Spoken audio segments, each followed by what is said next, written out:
비대위원장으로서 선거 참패를 했잖아요. 네. 그러면 이후 성찰의 시간을 충분히 가졌는지 저는 묻고 싶어요. 네? 저는 사실 비대위원장을 한동훈 장관이 비대위원장 맡을 때도 저는 걱정이 앞섰거든요. 이게 보니까 이준석하고 둘이 똑같더라고요. 보니까 관종 비슷해요.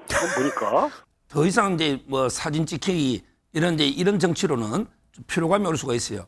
이제는 이제 공식적으로 출마 여부를 출마한다면 이제 그 명분이 뭔지 이거는 이제 국민이나 그다음에 당원들 앞에 밝혀야 될 때가 왔다. 아마 이제 조만간 저는 6월 달에 조만간은 이제 출사표를 던지지 않을까 봅니다. 저는 오히려 나한연대, 그러니까 나경원 의원과 한동훈이 연대라는 게 좋다. 왜? 이 두 분이 좀 비슷한 처지거든요. 윤석열 대통령과의 어떤 갈등에 있는 선상, 그리고 비윤 후보로서 당대표에 가까우신 분. 그래서 나경원 후보를 사실 당대표로 지지를 해서 만들어 놓고 그 다음에 지방선거에서 저는 차라리 서울시장으로 출마를 해라. 서울시장으로요? 네. 그래서 서울시장을 하고 나서 어떤 전반적인 국정 경험이라든가 지자체를 장으로 어떤 여러 가지 사회 전반적인 경험을 쌓고 나서 그 다음에 출마를 해야지. 자, 7월까지 갈 것도 아니고 곧 복귀할 거란 그런 풍문이 돕니다. 자, 장가 기자, 일단 7월 말 8월 초로 예상되는 국민의힘 전당대회도 전에 한 전 위원장이 좀 어떻게 보면 조기 복귀 가능성, 이게 어떤 이유인가요? 우선 이 한동훈 위원장이 얼마 전에 이 직구 문제와 관련해서 자신의 목소리를 SNS에 낸 적이 있죠. 자, 그리고 이번에는 이 지구당 부활이 필요하다면서 SNS에 글을 올렸습니다. 지구당은 선거구별로 설치가 돼서 당원 관리를 담당했던 정당 지역 조직인데 2004년 정당법 개정으로 폐지가 됐지만 원외 당협위원장들은 현역 의원들에게 도전하기 위해서 이 지역 조직이 필요하다고 계속해서 주장을 해왔습니다.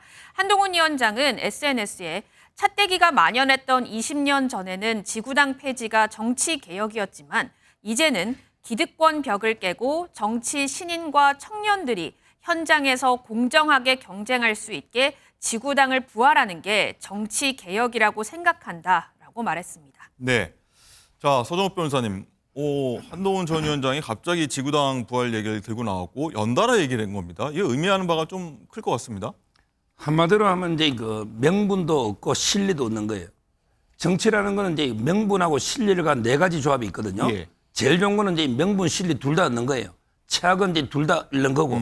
그다음에 명분은 있는데 실리가 없는 게 있고 또 반대가 있잖아요. 네. 근데 이 지구당은요, 일단 명분이 있어요.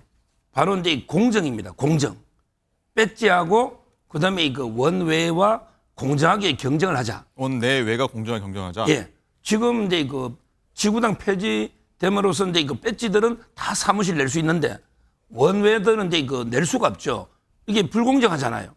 따라서 이제 공정한 경쟁이라는 명분도 있고 두 번째는 신뢰도 있죠. 이걸 하면 이제 원외 위원장들이 한동훈을 지지할 거 아닙니까? 아무래도 국민의힘의 원외가 많죠. 왜? 당선자가 적으니까. 상당히 실익도 있고 명분도 있는. 그래서 그걸 계속 이슈하는 겁니다. 예. 배지는 국회의원으로 호칭을 정리하겠습니다. 자, 강성필 부위원장님, 일단 보면은 이 많은 이슈들이 있었을 텐데 지구당 부활을 계속 끌고 가는 이유 무엇이라고 보십니까? 그러니까 한동훈 전 비대위원장이 당대표 출마를 공식 기정사실화한 겁니다. 이걸로요? 네. 근데 이제 한동훈 전 비대위원장에게는 세 가지의 해결해야 될 숙제가 있었어요. 세 가지. 첫 번째는 총선 참패에 대한 책임. 근데 이것은 압도적인 당원 여론조사로 통해서 해결이 된 겁니다. 두 번째, 윤석열 대통령과의 관계 설정. 이제는 비윤이냐 친윤이냐가 아니라 비윤이냐 반윤이냐 구도까지 이미 가버렸어요. 그래서 이제 멈출 수가 없다. 그럼 마지막 남은 게 세력화입니다. 그러니까 본인이 아무리 위드훈이가 당원이 늘어난다고 하더라도 이것은 흩어져 있는 세력이거든요. 하지만 정치는 현실이에요. 그러다 보니까 원내라든가 원외 본인의 당협위원장들이 본인을 지지하는 세력화를 만들어야 되는데 사실 지금 현역 국회의원과 원외 위원장의 가장 큰 차이점은 후원회를 가질 수 있느냐 후원회를 가질 수 없느냐에서 판가름이 나는 거거든요. 예. 그러니까 후원회를 가지고 있는 현역 의원들은 여러 가지 활동을 하고 당원 관리를 하기가 용이하지만 원외 위원장들은 경제적으로 너무 어렵거든요. 하지만 이번에 지구당을 부활함으로 인해서 한동훈 전 비대위원장의 주축 세력인 천목회, 그러니까 젊은 청년 당협위원장들이죠. 이들과 이번에 총선 수도권에서 참패했던 수도권 당협 원내위원장들에게 이 지구당 부활이라는 선물을 주면 그야말로 한동훈 전 비대위원장의 당내 공고한 세력화가 돼서 나중에 뭐 집단 지도 체제가 돼서 최고위원들이 막 한동훈을 흔들려고 해도 여기에 막아설 수 있는 세력을 만들려고 하는 것이 아닌가 그렇게 해석됩니다. 그렇군요. 자, 그럼 서 변호사님, 강성필 대변인 말대로라면 이제 세력화까지 끝냈다고 하면은 6월이면 내일부터입니다. 내일 6월부터 바로 뭐 등판할 수 있다 이런 거에 좀 동의하십니까 어떠십니까? 저도 이제 동의합니다. 왜 그러냐면 이제 전당대회가 8월이냐 뭐 논란이 있었는데 7말 8초. 아마 이제 그 7월 달 중에 될 거로 보고요. 이제 계속 더 이상 이제 뭐 사진 찍히기 이런 정치로는 좀 피로감이 올 수가 있어요. 이제는 이제 그 공식적으로 출마 여부를 출마한다면 이제 그 명분이 뭔지 이거를 이제 그 국민이나 그다음에 그 당원들 앞에 밝혀야 될 때가 왔다. 아마 이제 조만간 저는 뭐 6월 달에 조만간은 이제 그 출사표를 던지지 않을까 봅니다. 뭐 책을 쓴다고도 들었는데 그런 여러 방법 중에서도 책이 될 수도 출간일 수도 있고 뭐 다른 방법이 될 수 있고 뭐라고 보십니까? 방법은 이제 뭐 여러 가지가 있겠죠. 아마 저는 책도 이제 그 하나의 훌륭한 좋은 방법이다 이래 보이고 예. 아니면 이제 뭐 언론 인터뷰도 있을 수 있는 거고요. 다양한 이제 아니면 팬카페들 많거든요. 예. 팬카페 이제 모임을 통해서도 어허. 할 수 있고 다양한 걸 이렇게 고민하지 않을까 봅니다. 그렇군요. 알겠습니다. 전대 출마는 뭐 본인 의사에 따른 거고 그다음에 출마를 지금 할 수 있게 돼 있잖아요. 당원은 누구나. 네. 뭐 그렇기 때문에 뭐 출마하는 것은 본인 의사인데 다만 비대위원장으로서 선거 참패를 했잖아요. 네. 그럼 이후 성찰의 시간을 충분히 가졌는지 저는 묻고 싶어요. 예? 저는 사실 비대위원장을 그 한동훈 장관이 비대위원장 맡을 때도 저는 걱정이 앞섰거든요. 이게 보니까 이준석하고 둘이 똑같더라고요. 보니까 관종 비슷해요. 보니까. 우리 당에는 전사가 없어요. 이교, 김문수, 홍준표가 이 당의 마지막 전사였어요. 시기에서 한동훈 위원장 면담을 하셔야 된다고 생각하세요? 나는 가를 자꾸 들미는 이유를 모르겠다. 지구당 부활 얘기가 나오는데 좀 어떻게 보시는지. 그건 정치계획이 아닙니다. 부패정치 타파의 일환으로 한 건데 그거는 지금 전당대회 앞두고 왜 원외위원장 표심 가지고 하는 건 옳지 않습니다. 네, 원로급 인사들의 어떤 부정적인 반응이 주를 이뤘었는데 서 변호사님, 한동훈 위원장은 왜 자꾸 들먹이냐, 개혁신당 이준석 의원하고 뭐 비슷하다 이런 얘기까지 하나요? 지금 이제 이준석 대표하고 이제 비교하는 거는 저는 잘못됐다 봐요. 잘못됐다. 왜냐하면 이제 그 이준석 대표는요 윤 대통령을 이제 노골적으로 비난했습니다. 뭐 양두구역이다 또는 이제 로마 독재자 코모두스다 이런 식으로 비난을 많이 했는데 한동훈 위원장은 이제 그 아마 그때 국민 눈높이 정도 그때 김건희 여사 파우치 있잖아요. 가지고 이제 국민 눈높이에서 판단한다. 요 정도의 그 비판 외에는 이제 노골적으로 비판한 적이 없습니다. 물론 이제 이준석 대표든 한 위원장이든 지금 이제 윤 대통령 관계가 뭐 좋다고 말할 수는 없겠지만 현 상태에서는 그렇지만 이제 이준석 대표는 그 선을 넘은 거고요. 저는 한동훈 위원장은 이제 얼마든지 관계가 개선될 수 있다. 이게 근본적으로 다르고 그다음에 그 관종이라고 자꾸 하는데 이준석 대표는 이제 뭐 거의 언론에 나오라는데 온 데 다 나가잖아요. 모든 언론에 유튜브 포함해서 하루에도 몇 번씩. 근데 그 한동훈 위원장은 언론에 본인이 나간 적이 거의 없는 걸로 언론 인터뷰도 힘들잖아요. 다만 이제 뭐 도서관에 책 읽고 이런 게 몇 개 찍힌 건 있지만 이걸 이제 관종이라고 비판하는 거는 문제가 있다 봅니다. 네, 이준석 의원도 사실 뭐 방송 출연하면서 자기 목소리를 내는 거다 이렇게 해석할 수도 있겠습니다. 일단은 강성필 대변인님, 일단 비슷한 결로 언급됐던 이준석 의원은 거꾸로 이 한 전 위원장이 되게 비겁하다 이렇게 좀 비판하고 있습니다.